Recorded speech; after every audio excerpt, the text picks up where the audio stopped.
Am I on? Can you hear me? Yeah, good. Good morning. Thanks for coming out so early.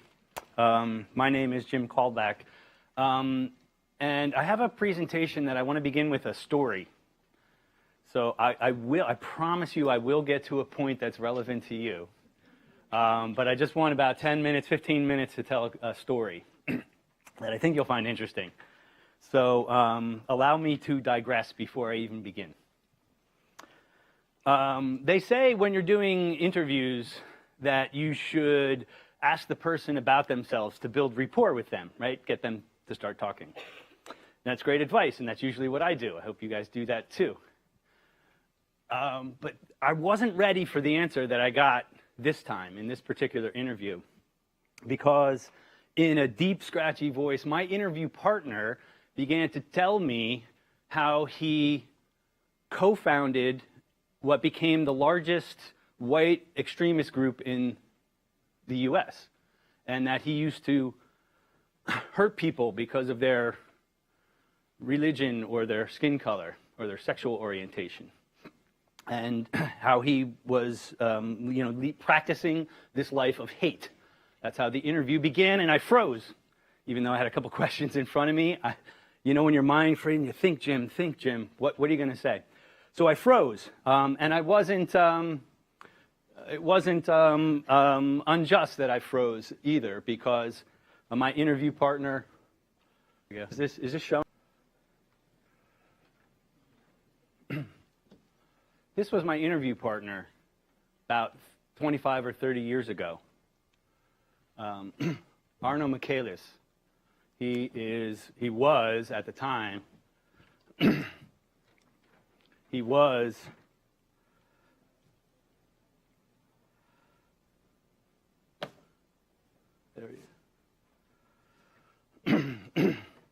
lead singer of a white hate group.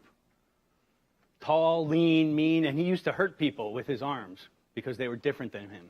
And this is who I was talking to when I froze. I couldn't think of what the next question should be.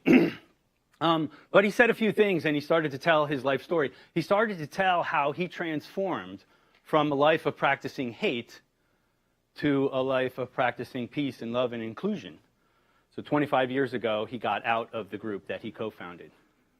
And he started to go around the world and tell people a new message. Instead of practicing hate, he was preaching love and inclusion. So I started to feel a little bit more confident and a little bit more comfortable. I'm not advancing the slides over here. There it goes. And there were lots of things that changed his life, and he started to tell these little stories. The most important one was the birth of his daughter, and he realized that if he kept going down the path that he was going in his white extremist group, that he would be taken away from his daughter, because he saw all of his friends either going to jail or being killed. He didn't want that to happen to himself, because he'd be taken away from his daughter. But it wasn't just big events like that. It was a series of small events that changed him.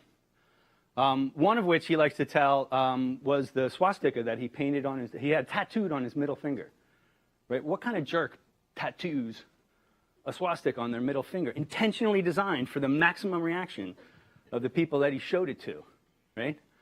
And he was in a McDonald's once and ordered food, and the woman behind the counter, who was black and whom he hated because she was black, reached out and said, "That's not who you are. You're better than that."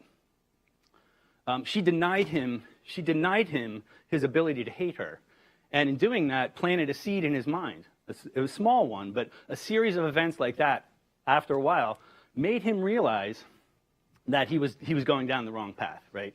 So small moments matter, and I know you guys know that in the work that you do, that those small moments can make a huge difference in people's lives or in the experiences that you create. So he got out of the hate group that he was in. And he started to begin to go down a different course. He was practicing love and inclusion, and talking about how he could help change the world. I'm not. What's this? Oh, that's the clicker. Okay.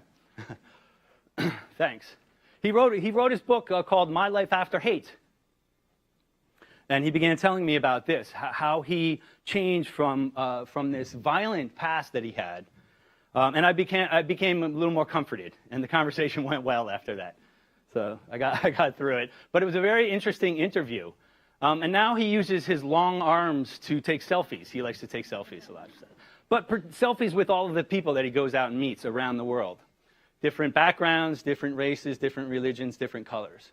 So this is Arno today, going around the world preaching peace.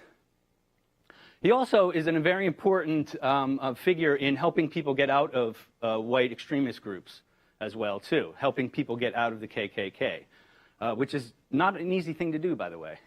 He found a way out, and other people who want to get out need to know that path as well, too. And he's able to reach out to them and do that. But now he takes selfies with ice cream. This is his thing. So he's older now. He's a little wiser, we hope, a little fatter from all the ice cream that he eats. So this is Arno today, eating ice cream. He came out and visited. I live in Jersey City. He came out and visited. And he wanted to go to Big Gay. You guys know Big Gay? Okay, white extremists don't go to Big Gay, right? So he wanted to go to Big Gay. Here's us eating Korean food. He loves Thai Lao. He loves ramen is his new thing that he eats right here now, too. If you're is anybody in a white extremist group, by the way? I don't want to offend anybody if you are. But if you are, you're going to give up a lot of good food, right? Because you're not eating any of this ethnic stuff. You got no more Mexican, right? If you decide. So I don't advise that you do that. And he co-founded and leads a group called Serve to Unite. And what they do is they go and practice service exercises, mostly for young kids, but for students, college students as well too. And through service, they learn how to accept others, and they learn diversity through service experiences, breaking the rules of racism. So his nonprofit organization, Serve to Unite, is where he dedicates a lot of his time to. His partner at Serve to Unite, Pardeep Kaleka, has a super interesting story as well, too. And I just want to digress inside of my digression a little bit to talk about Pardeep's story. Pardeep's father was murdered in a shooting in a Sikh temple in Wisconsin on August 5th, 2012. I don't know if anybody remembers that shooting, where Wade Michael Page came in and shot 6 people inside of a temple while they were praying because they were different than him, right? He came from the group that Arno founded. But afterwards, Pardeep reached out to Arno to help him and his family understand how that can happen. Arno has a very interesting perspective, right? He's seen things from the other side. So I want to play a video now. It's about 5 minutes long.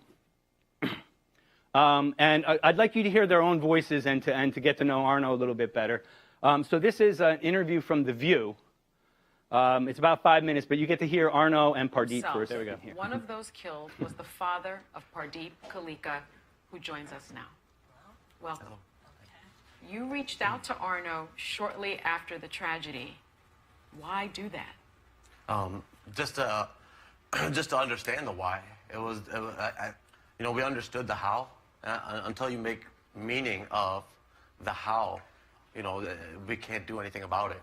And a lot of it was, in the aftermath of it, we were sort of going through our own grieving process, but this was kind of different. It was on national TV. It was one of the worst race-based hate incidents that had happened in 50 years since the Birmingham bombing. And we really thought at the time, we're like, okay, let's do our best to put on a brave face for the world. But we really need to understand the why, and that's why I reached out to Arno. Arno, now you say that Pardeep's father's killer was a mirror image of you. You said that before in the first segment. Right. And I'm just wondering, do you have feelings of guilt? Do you feel like you're responsible in some way because the person was like you? Absolutely. I feel like I helped to create the environment that man came from. And in that sense, I certainly have responsibility for what he ended up doing. It could be argued that had I never existed, things still may have unfolded, but the fact that I was party to that and that I did help organize that group and put that narrative out into the world through the music of my band, Yeah. it would be ignorant of me, I think, to not feel responsibility.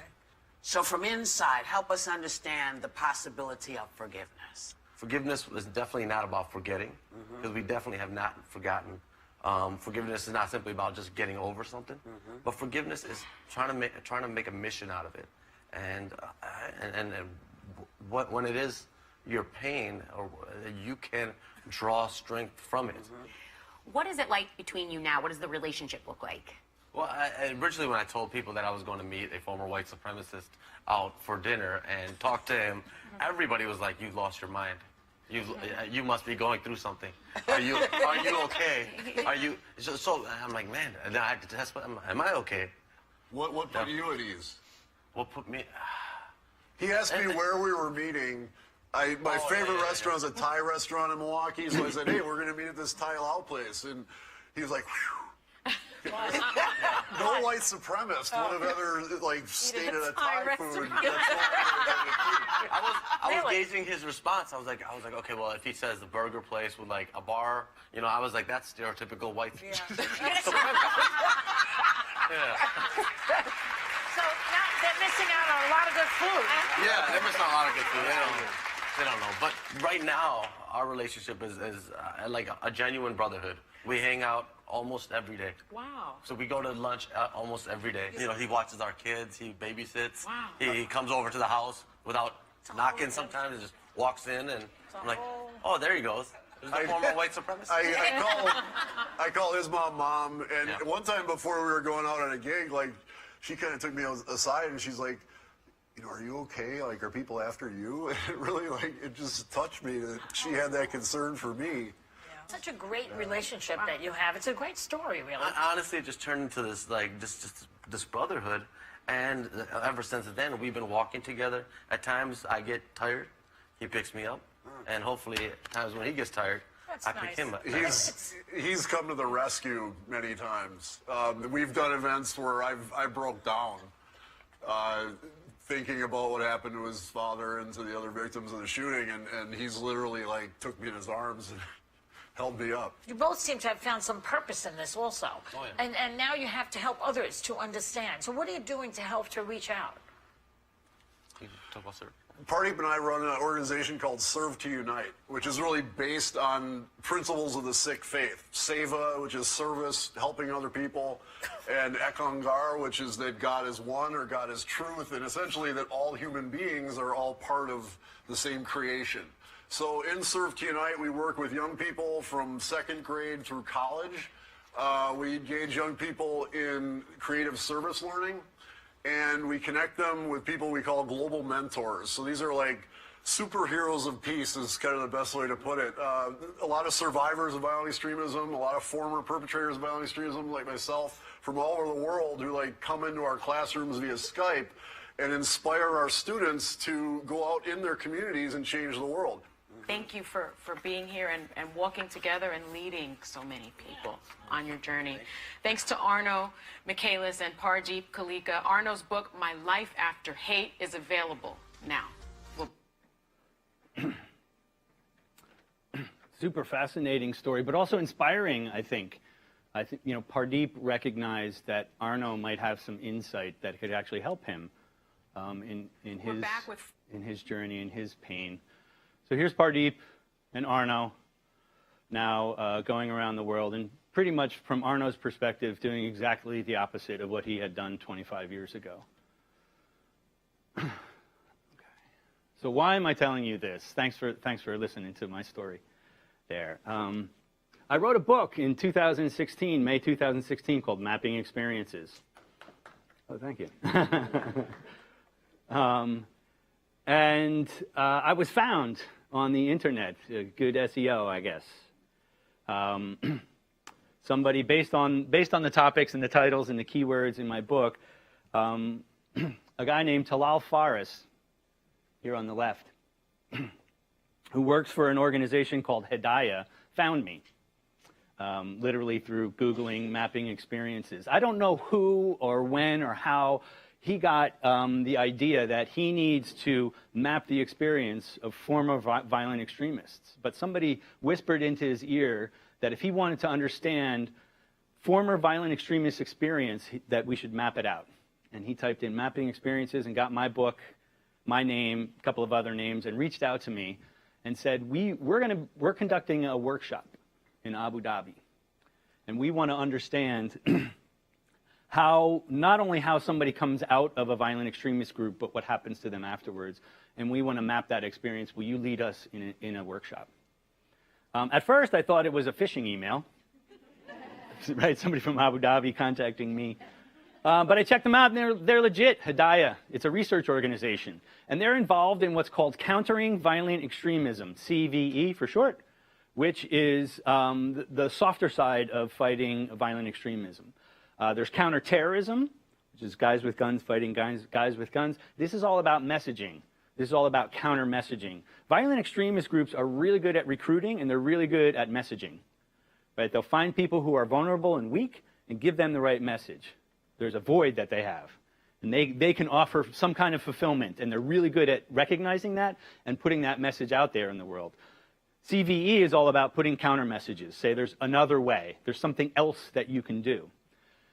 In this particular project, too, what Talal and his organization was looking for was to understand why some former violent extremists, which they just call formers, by the way. That's the general abbreviation or shorthand term for anybody who was in a violent extremist group, whether it was white supremacy or violent, Islamic groups or FARC or, in Colombia, any of those groups. Anybody who gets out, they call them formers. That's the term that they use. And they wanted to understand what their experience was like afterwards and why some people choose to get involved in fighting violent extremism like Arno did. So I was in a workshop with Arno and 6 other former violent extremists or formers. This was my workshop along with 9 other people in the room. I had 16 people. Angela, who was a former white supremacist, Mubin was in Al-Qaeda. Angela was in gangs in Chicago, right? She knows more about gangs in Chicago than just about anybody. Former violent Islamicist. Karen from Norway was in an extremist group, and Albert, unfortunately, was in ISIS for a bit as well, too. So different backgrounds, different violent extremist groups that they were in there, and my job was to lead the group through a mapping exercise so that we could understand why these people not only got out of their groups, but why they decide to speak out and get involved. So we wanted to understand the path to involvement. The other participants in the group were from the State Department in the U.S. or not NGOs, other NGOs also in the CVE area, in the countering violent extremist area. So I took the challenge on. Obviously, and here I am telling you about it, but I flew to Abu Dhabi, and I engaged in a workshop using the stuff in my book, using the stuff that you guys do, actually, throwing design thinking and mapping at this problem, seeing if it would stick, right? I just want to highlight this point. I've already kind of hinted at it, but I want to highlight this point. Why people like Arno are very interesting for people in fighting, countering violent extremism. Because they have that inside-out perspective, right? Arno can understand why, not why, but what was going through Wade Michaels' Page's mind when he walked into that Sikh temple in Wisconsin. Because he was that person. So he understands the logic. He doesn't agree with it anymore, but he understands what was going on in that individual's mind. So if you want to know what happened in Charlottesville, how could that person do that in Charlottesville, you call up Arno to understand it. He's able to explain it. Pardeep recognized that. That's why he called up Arno. Or Angela, I already mentioned this. Right? If you want to understand this, the gang situation in Chicago, she knows more about what's going on in the street than just about anybody else. Or Mubin, right? Terrorism in the Middle East. You want to know what's going on? He's online. He does a lot of online work. He's online listening to their conversations. He used to be part of them. He understands how they work. They have very important perspectives for fighting violent extremism. So important that they get called up by the UN Security Council, right? We have a world a situation in the world that we need help with. They call up Mubin. They also drink a lot of water. Everybody's got a pitcher of water. There he is. I live right next to the United Kingdom. I love the name tags. Like Japan, Italy, Mubin, right? There. So I flew to Abu Dhabi, and here we are in a workshop, right? Also with a lot of water. But it is the desert there, so I think they have an excuse. And I took the techniques in my book to help them solve this problem. So it was a very interesting combination of problem and methods and approach. And I did this for myself, to be honest with you, because my publisher, O'Reilly, thinks that my book is about software design, right? Because if you take a book published by O'Reilly and put an animal on it, it's about software, isn't it? What else? But I didn't write the book that way, right? In fact, I don't use the word user or user interface or even user experience in the book at all. I talk about individuals, talk about people and things like that, because that's not what experience is about, right? Anybody have the word experience in their job title?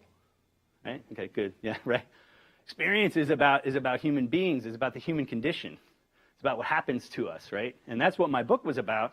And I wanted to prove to myself, really, to be honest with you, I wanted to prove to myself that what we do has a broader outlook. It's not just about optimizing shopping carts or conversion rates, right? That's all important for your businesses that you work for, right? You want that experience on screen, or if it's a service experience, you want that to be frictionless, and you want the customer and the consumer to have a better experience, and you want that the organization is profitable and things like that. That's all fine, but that's not what experience is about, right? We're experts in observing the human condition, particularly this room right here. We understand and observe human beings. And I'm sure when I showed that video of the two being interviewed, that you were looking at it through a lens of understanding that I think other people don't have that type of empathy and that type of recognition of the human condition. So I wanted to prove this to myself, and I think I did to some degree, that what we do and what we work on can have a broader application. And it took me a while, actually, to tell this story, because I kind of, after the event, I was kind of satisfied. I said, well, okay, well, it worked. So I proved it for myself. But here I'm sharing the story with you now today, but you can see here, right, sticky notes, mapping of experiences. I took them through exercises where I used a dummy framework that I had put up there for why do formers get involved in speaking out against violent extremism. And I set up a dummy journey map: discover, learn, decide, act, cope, benefit, and then advocate. Just based on my initial investigation, that was my best guess of what the process was like. And then I used that almost as a data collection mechanism, where I had, what are they doing, thinking, feeling? And what I did is I had the formers come up, and they went through that. It was basically a questionnaire. What were you doing when you decided to get involved in speaking out against violent extremism? So we had a rich conversation. And you've been in these situations, so you know how that goes when you have these conversations, and then you have these little aha moments. Lots of little aha moments, right? And my sensibility, my training, and my background working in user experience design and research for 15 or more years got me through that. So the skills that you have are essentially the same skills that I applied for this problem. We didn't just do the mapping, we also did exercises. I had breakout groups, we did brainstorming, clustering, right? Because I knew that when there was that aha moment, that I was going to write that down and put it over there for the side for later. Another aha moment, put it over there on the side for later. And that eventually that's going to lead up to some pattern that we can then recognize and act on. That was actually my mission, was to understand trigger points. How can an organization like Hedaya, how can they recruit more formers to help them fight violent extremism? What are those levers, right? And how do you find those levers? You listen, right? You listen and you find little moments that matter, and then you put those into a package that becomes a pattern that we can then act on. That's what we do, and we're really good at doing that.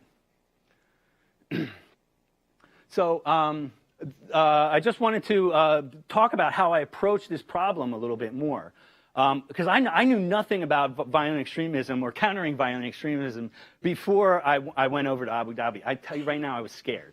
I was scared until I started talking and I saw people nodding in the room, but I was mortified that I had to lead this 3-day workshop on a topic I knew nothing about, with literally leading professionals in this topic in the room with me, including former violent extremists in the room. I'm leading the conversation. So I wanted a little bit of background. So I went out and I read as much as I could. I didn't really do like research. I wasn't really doing analysis, but I read and watched a lot of things like the video clip that I just showed, small articles, news stories that were out there. And I learned about the people in the workshop, and I learned about the topic as well, too. And that's how I came up with that dummy map that we then used. That was kind of a starter conversation piece. So I knew a little bit about it. But I did stakeholder mapping, right? Who's involved in this ecosystem, right? If the former is who we're focused on, who's around them and who's around them? I started to pull out some quotes and some little interesting facts and started to arrange them in a journey map or in an experience map more appropriately. So I did a little bit of reconnaissance and background work, again, applying the same techniques that you would apply in your user research, right? Had a completely different problem space. So that kind of got me through it. It was a little bit of a leap of faith to say, we have these great techniques, right? Design thinking, mapping experience, user research. And I just said, this is going to get me through it, right?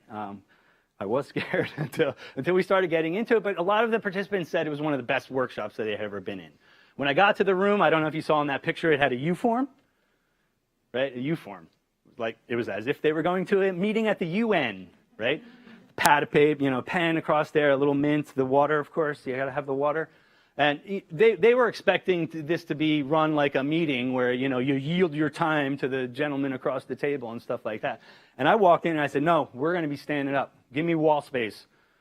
Let's move these tables. I couldn't move the tables. You guys rearrange rooms when you do workshops? I always go into a workshop and nope, this is not a meeting. We're going to be standing up and we're going to be moving around, right?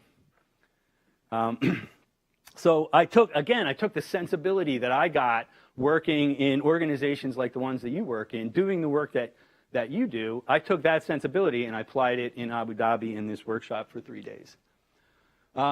So here we are, mapping experiences. Yeah, it was interesting because my stakeholder said, don't take too many photos. The formers might be sensitive to have their photos. they don't want their photos out there, right? So you have Mubin doing that. And then, this went up on Facebook, right? Arno with his famous selfies that he does. So they're very public people. In fact, these people are incredibly tough. They have skin of leather. It's hard to knock these people off their center of balance because they have gone through so much and thought about it in a way that it's crystal clear in their minds what hate means, what they did in the past and what they're doing in the future. And they're able to express themselves and articulate that in an incredible manner. That they know that what they did was absolutely horrific in the past. And what it's all about, in a nutshell, is about balance, is that they choose to speak out against that so that they can put more good in the world than they did harm, right? But it's hard to frazzle these people, right? So a photo on Facebook is not going to upset these people. And we actually had fun together, right? So we got to know each other. So that rapport that I was talking about at the beginning, we ended up having, and they opened up. And one of the reasons why they opened up is because nobody had really asked them about this part of their experience, right? When I started doing my preliminary mapping, I started looking into why do people get into hate groups? What are the conditions that people get into hate groups? And why do they get out? And I was overwhelmed by the amount of information out there. And at one point, I stopped and I said, they can't be asking me for this. This is way too big of a topic for them to want me for that. And I was right. My stakeholder wasn't able to express what he really wanted. He wasn't looking at phase 1 becoming radicalized and phase 2 becoming de-radicalized. He wanted to know what happened after that. Why do some people get involved and other people don't? So I actually scoped my project wrong, which is something I talk about in the book, and I say, you guys shouldn't do it. I made that same mistake. I scoped it wrong. And had I gone into that workshop saying, we're going to talk about radicalization, we would have been way off track. I would have been completely wrong. But I realized after doing some of this reconnaissance work that I did, that the topics were too big. There's people who've done PhD theses on why people get radicalized. And I wasn't going to be able to scratch the surface in 3 days. But the question of what happens afterwards and why did you get involved and others don't who get out, other formers don't, that was a unique field of inquiry. And really what my stakeholder wanted was a map of what are the questions that we should be asking. So to some degree, we doubled, tripled, or increased the number of questions that they had after the workshop by a factor of 10 probably, which was a good thing. That was a good thing. So very valuable perspectives that they have. And I want to just kind of boil down the relationship between the work that I did, that I just described to you, and what I think is special and what helped me get through this, and skills that I believe you all have. And the first is around empathy, right? It's just about listening. And a lot of times I was just a traffic cop. Because when we asked the formers this question, why did you get involved? They all said, nobody asked me this before, and they all had stories.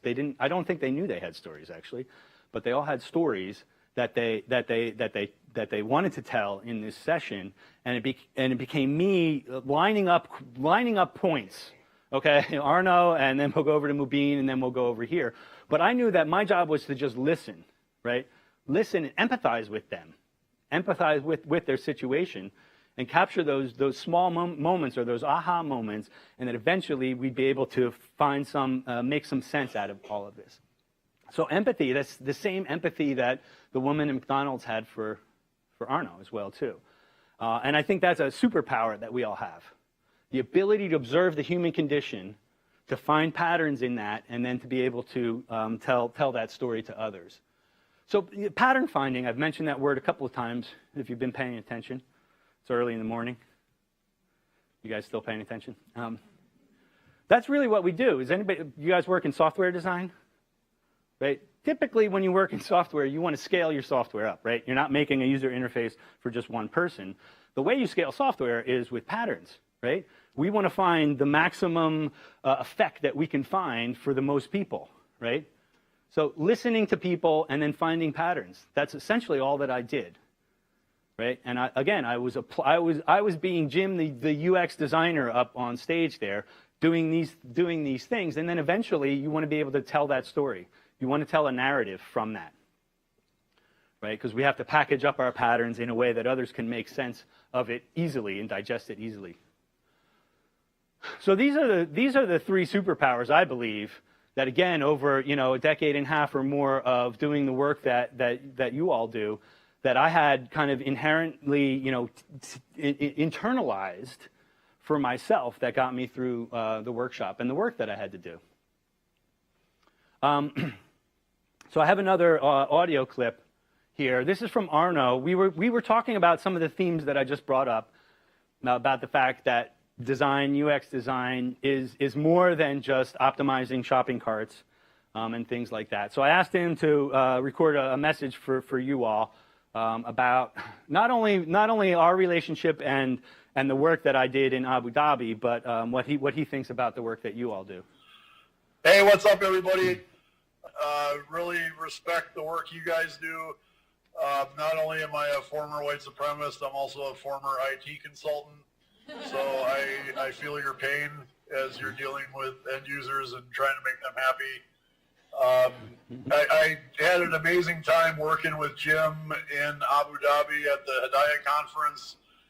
The value that experience mapping brought to our efforts to, first of all, better understand formers, and once we understand them, draw them into counter-violent extremism efforts, really changed the way that I look at counter-violent extremism. And I think the point of cultivating empathy by mapping a user experience really takes it beyond just putting stuff in shopping carts and really elevates what you guys are doing to become an asset to build a more peaceful world. My personal mission statement is to bring about a society where all people are valued and included. And I think the work that you are all doing is a big, important step in that direction. So thanks so much for doing that. And thanks for listening to my guy, Jim. That's Arno Michaelis today. Here's my deliverable, my big deliverable. It's the map. What else would it be? But this was how I, I see the camera's going up. Am I in the way? Oh, wait, I should be over here. There you go, take a picture.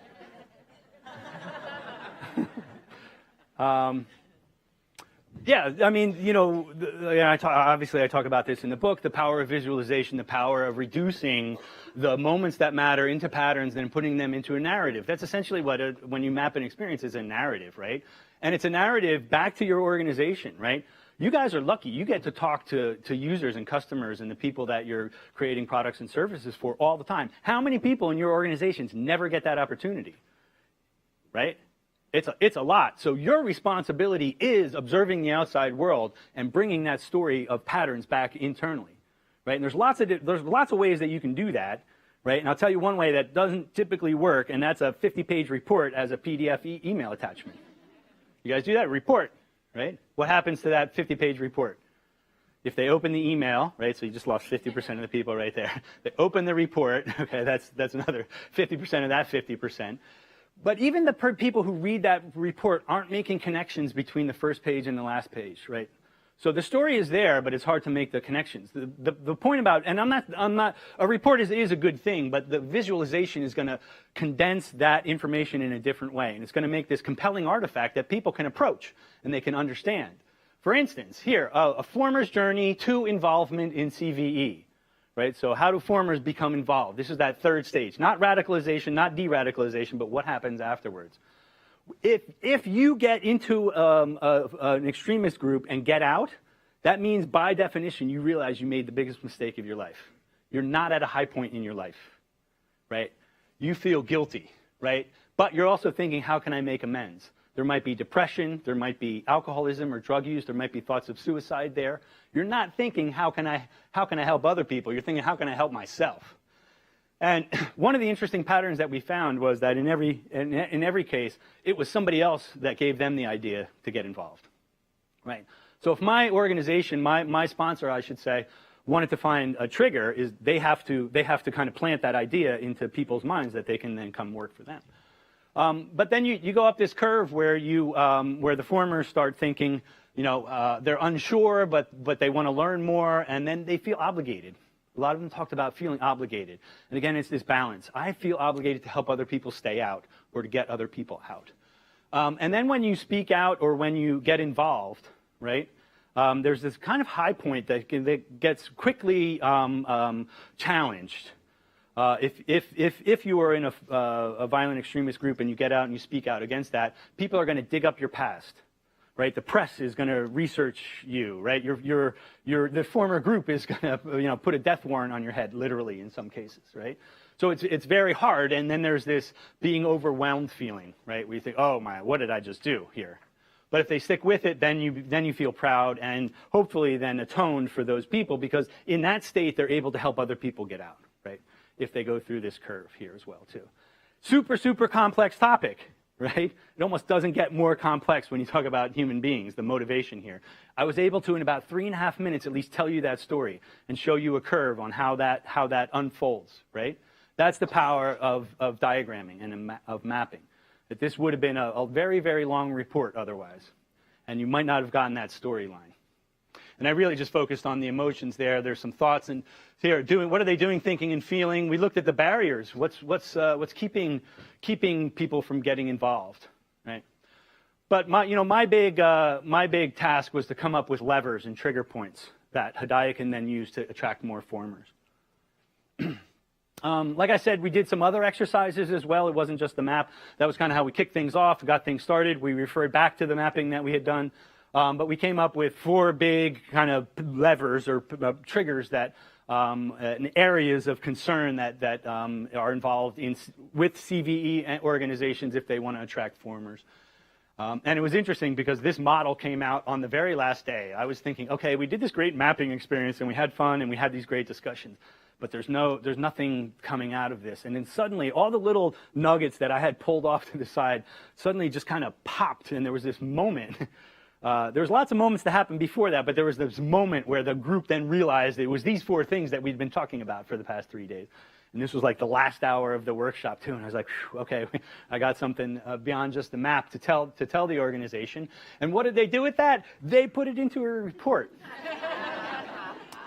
A little dissatisfying for me, but that's what Hedaya does. They're a research organization, right? They coordinate, they research, they put information in the world. They're an NGO. They put information about countering violent extremism that other groups can then look at. They have an online library. This is in the online library. So that's fine, you know, it's there, it's all captured. But you know, a lot of the work that we did was in here. I got a chance to read this and add to it before they published it, but it was a report. And like I said, I did this whole exercise. I did it for myself. And after the report came out, I said, okay, it works. The stuff that we do can work in a different context. And it took me about a year before I started, you know, speaking about this on stage like I'm doing here today. And one of the triggers for me coming out and telling you all about this was I got contacted again from Talal. And he said, we want to do more of this. This was what I was trying to solve for in my workshop. But he wants to actually work backwards and look at those other phases. How do people get out? How do they become radicalized? And he wants a map of all of that, right? And he wants the mapping, more so than the map, right? The map is just a thing. It's the mapping. That's the important part. It's not the noun, it's the verb. It's the activity of going through that exercise together and all of the insights and conversations that you can foster from that. So I was happy that, you know, they're going to do this. They move very, very slowly. If you think your organization moves slow, these guys are slower. I guarantee it. But I got contacted again, and with this new proposal, this is a proposal. And, you know, look what it says. It says, understanding what the individual is doing, thinking, feeling throughout the process is key. Right? Where do you doing, thinking, feeling? Where do you get that from? Right? You got that from us. So when your stakeholders use the words that you're trying to teach them to use, that you're bringing, you win, right? We win. So, okay, fine, take this from me. Don't even attribute it. I don't care. Because we win if that happens, right? Have you ever had this happen where a business stakeholder suddenly shows a persona that you made? And you're like, that was mine. I did all the work. I worked on that for 3 months, and he's showing it like it's his own. It doesn't matter. You win. If your stakeholders are using our language, that's a sign that we're winning, right? So I was super happy to read that Doing, Thinking, Feeling. Yeah, I was also super happy that he contacted me and wanted to do more work. It might happen by 2020. I don't know. I'm not kidding. That's the time frame we're thinking about here. So, you know, I kind of posed this question. Anybody with the word experience in their job title been thinking about this question? What is an experience, right? Somewhere along the line, I don't know, I've been doing this for a while, somewhere along the line, user experience got conflated with UI. You guys see job descriptions, UI/UX? Are you guys offended when you see that? Yes. Actually, when I see that, I'm like, you don't know what UX is, right? You guys know? Am I wrong? I was like, okay, no, I'm not even going to look at that job description or whatever, you know what I mean? Because they're not getting it, right? But you guys get it, right? We're about human beings, right? We're about emotions. We're about the human condition, right? Does anybody have a good definition of the word experience? Quick. You have it on your business cards.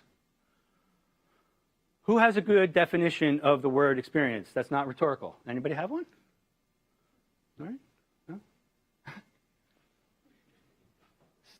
Stuff that happens to people is probably the best definition that I can come up with. Because usually people say, well, it's about emotions. Well, it's not just emotion, right? And stuff like this, right? It's about everything.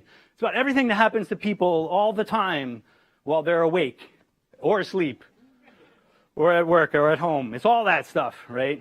So it's this big ball of wax. Which is fine. It's okay if we can't define the word experience. I don't think that's the basis of a discipline or a field. I think the basis of a discipline or a field is a common problem-solving perspective that we all have, that we want to understand this, right? Doctors don't know what life is, but they are dedicated to protecting it. Lawyers don't know what justice is, but they're striving for that. We don't know what experience is. That's fine. But I think we're all kind of striving for the same thing, and that's understanding the human condition. in a way that has patterns that are wrapped up in a story, right? That's what we're about.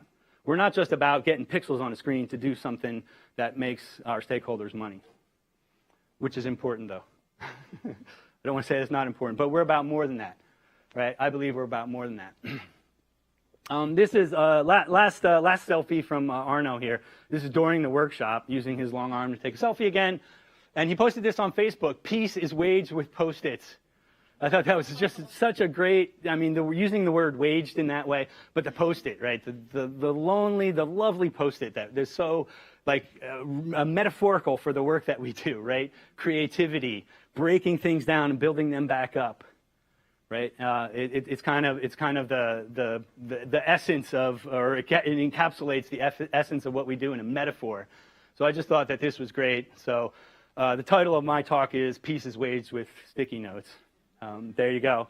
Some very happy people after the workshop. So thank you very much.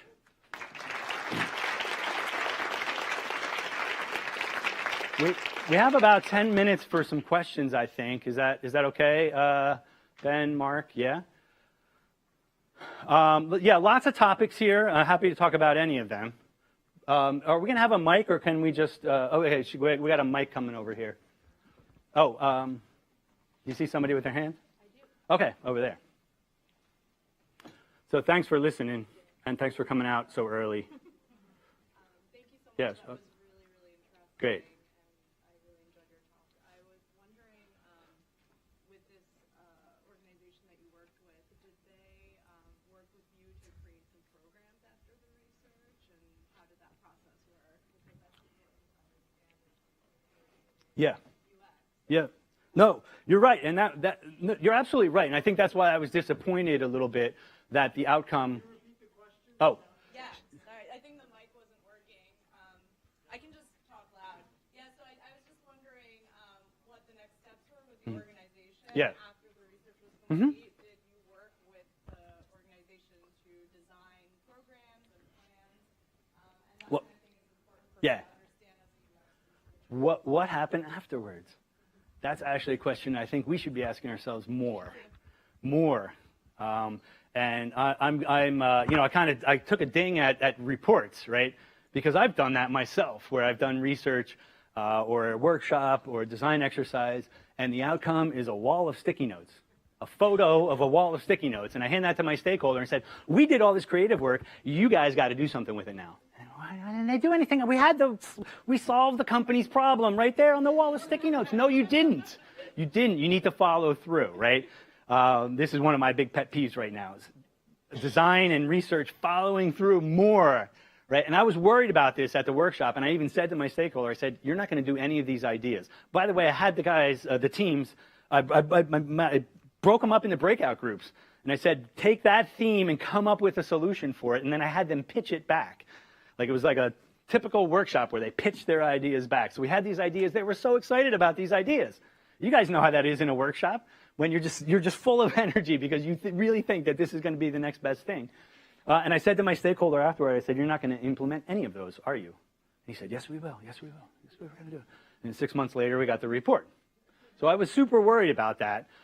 Because I was a consultant, I didn't get paid for this, by the way, but because I was a consultant, I had zero involvement or control or anything to push anything forward other than lending my advice, which I would have been happy to do. But as far as I know, they've only taken some of this information and sprinkled it onto other things that they've done. But none of those core solutions that we came up, as far as I know, have been implemented.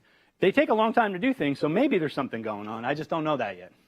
The point I want to make in my answer to the question is you got to think about the follow-through. Where are you taking the insights that you're gathering, and where are they going? Right? Because these organizations that you work for, they have antibodies that are working actively against you. Right? You have to realize that and overcome those hurdles. And I did a bad job at that. So I made a ton of mistakes on this, right? I scoped the project wrong. I didn't do the follow-through. But it's a good story anyway, I hope. There was a question back here. I don't know where the mic is now. There's one here. Oh, you had a question here. I saw her hand first, actually. So.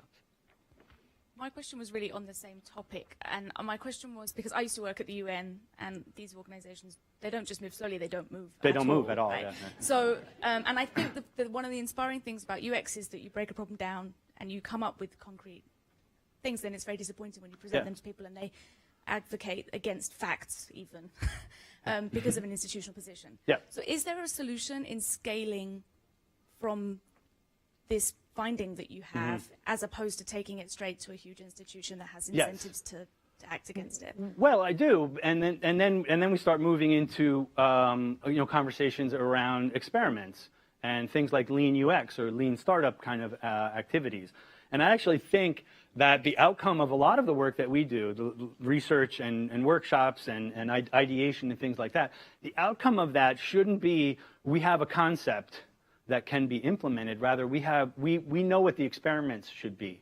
I think we need to set things up that the other side is an experiment, because business decision makers aren't going to fund a sticky note, right? That little innocent sticky note with your idea on it is not ready to have a decision made on it. There is a lot, and I'm glad that you framed it that way. There's a lot that happens between that and actually having something be implemented, particularly in terms of business decisions, funding, resources, time, how that's going to integrate in brand and other platforms, products in your platform, and all those questions. You need to work all that out. So I think we need to have a little bit more of an experimental mindset, and also framing or setting that expectation with our stakeholders as well too. I once did a workshop. It was an ideation workshop, and it was like a week long. It was kind of a sprint-like thing, back before sprints were sprints. And my stakeholder literally had developers lined up the next week. Okay, you guys are gonna come up with stuff. We're gonna implement it the next week. We're like, no, where did you get that idea from? And they're like, that's what you told us. That's what we thought you guys were about. Come on, we want to implement this thing. You're going to take more than a week, really, to go from research to a concept that can be implemented. I was like, yeah, it's more than a week. But I communicated the wrong thing in that situation. I set up the expectations that we're this great creative group and we understand human beings and blah, blah, blah. And they're like, great, okay, we can build something then, right, based on that. But there's a lot that has to come up. So in between there, so I think our output should have a more experimental mindset and set that expectation right. And then apply methods that are kind of already out there, but following through and understanding that that's where you're headed. Oh, I'm sorry, I wasn't directing traffic correctly. I don't know who was next in their questions. Well, you're standing right there, and then we'll go there and then there. Did somebody else raise their hand? Oh, over there. Okay, so there, and then over here. Can you hear me? Yes. Okay, great. So this might seem like a total diversion from your talk, but that being said, your starting point was that he was an interviewee in one of your projects. Mm-hmm.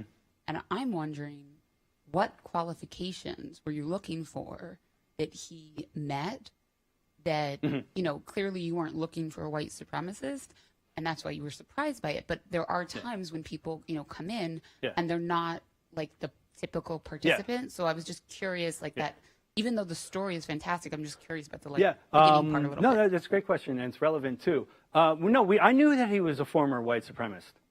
I did, because he was recruited by my stakeholder, and the reason why he was in my sample is because that's all I could get, right? It's hard to find these people. Because they had this workshop organized, and they knew who was going to be invited.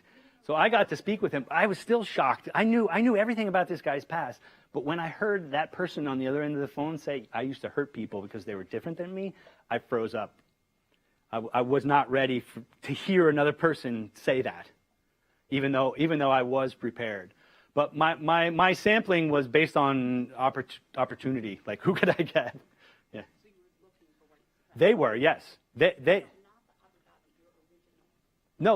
I did this after they had contacted me. So they set up the workshop. They had the participants, and I said, I think I need to know a little bit more. Can I speak to some of them in advance?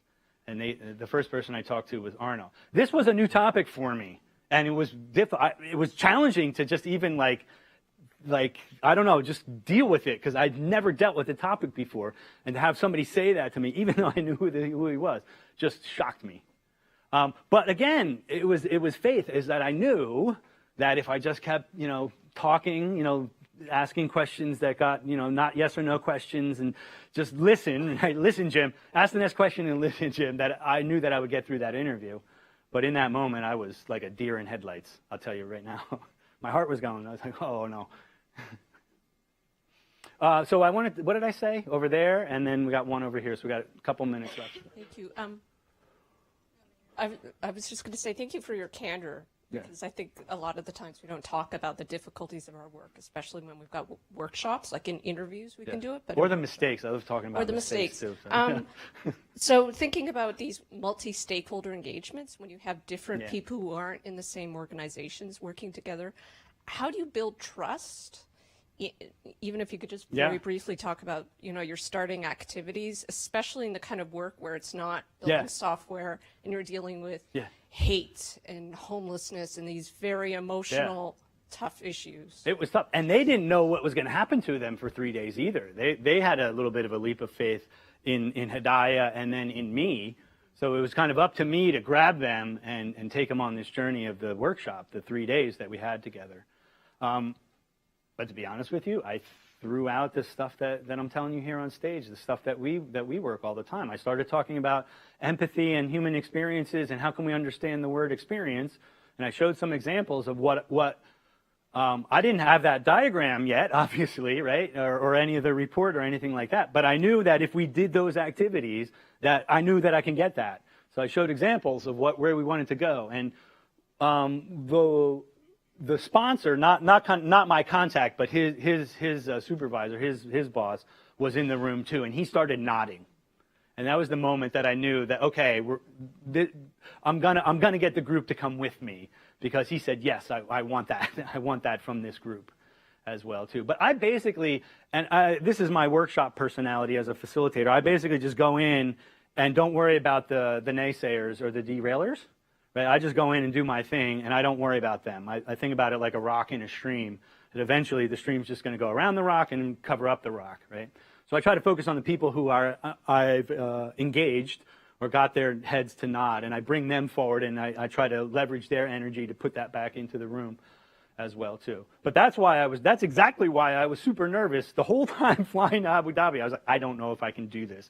This could be a disaster. Where were we? Over here. I think that's where we were, yeah. And then I see we're at no time here, so this will be the last question, I guess. Yes, I would like to hear a bit more about changing scope, right? How do you recognize that you need to change scope, and how do you change scope without losing your stakeholders' trust? Yeah. Luckily, at the point where I realized I was going down the wrong path, it was basically just me. And my stakeholder didn't even really know what he was asking of me.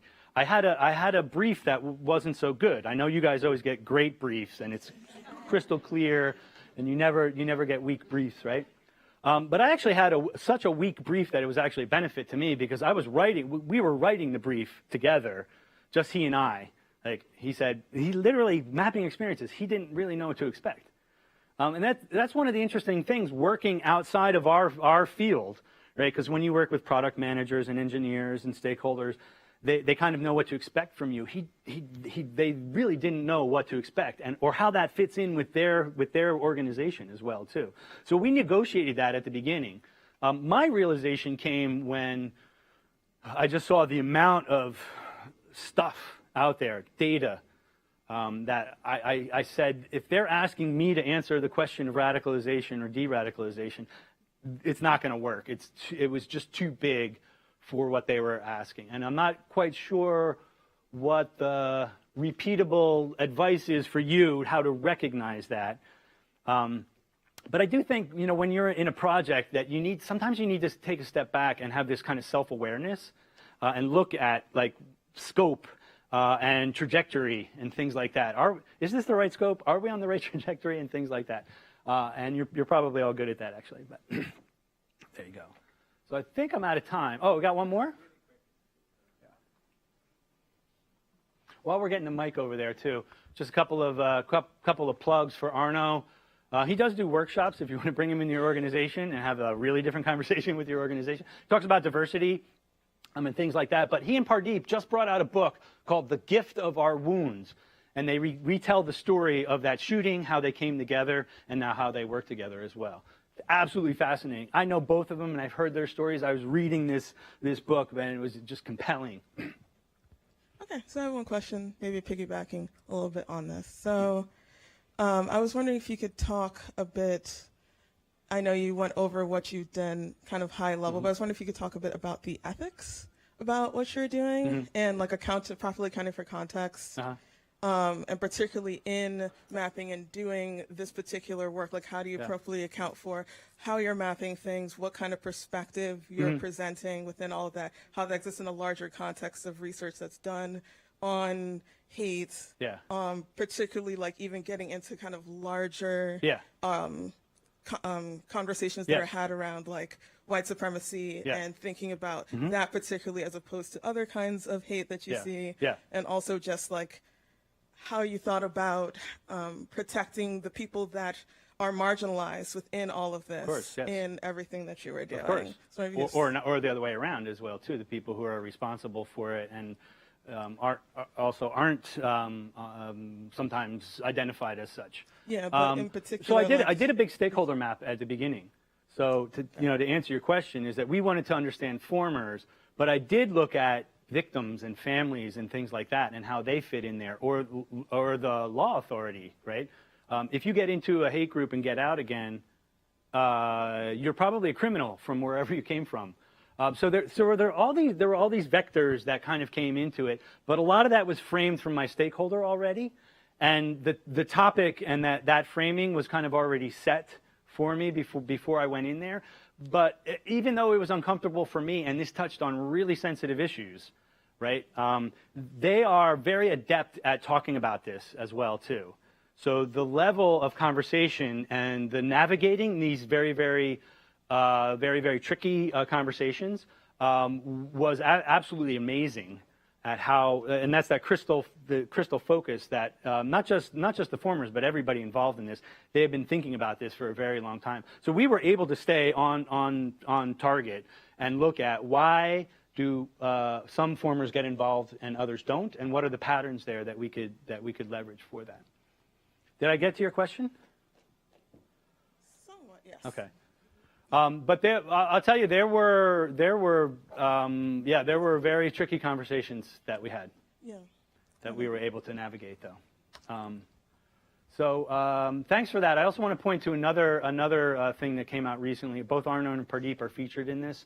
It's called White Right. This movie it's a documentary, and Dia Khan, amazing job, absolutely amazing job, even though she's not a professional documentary maker, about the current status of white supremacy, particularly in America. Absolutely fascinating. Arno and Pardeep are featured in that as well too on Netflix. So thank you, everybody.